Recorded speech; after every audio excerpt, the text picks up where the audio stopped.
আজকে শেয়ার করব মালাই nut সন্দেশের recipe. আর এটা বানানো খুবই ইজি, বাড়িতে খুব সহজেই বানিয়ে নেওয়া যায়। তো এটা বানানোর জন্য প্রথমে আমি প্যানে দিয়ে দিয়েছি 1 কাপ গুঁড়ো দুধ, তার সাথে সামান্য চিনি আর সামান্য দুধ মিশিয়ে একটা ডো রেডি করে নিয়েছি। আর ফ্লেভারের জন্য আমি এতে ঘি অ্যাড করেছি।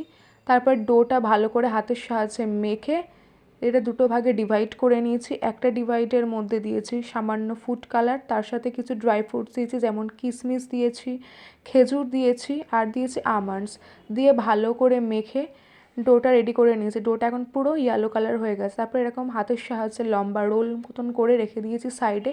এবার অপর ডোটা এরকম প্লাস্টিকের মধ্যে ঢুকিয়ে একটু চেপে তারপর বেলুনের সাহায্যে বেলে নিয়েছি রুটির মতন, কিন্তু এটা স্কোয়ার করে বেলেছি। তার মধ্যে রোলটা ঢুকিয়ে এরমভাবে কভার করে নিয়েছি। দেন কিছুক্ষণ ফ্রিজে রাখার পরে কিন্তু রেডি হয়ে গেছে। তারপর আমি গোল গোল শেপ করে কেটে নিয়েছি। ভিডিওটা ভালো লাগলে like, comment, share and subscribe also.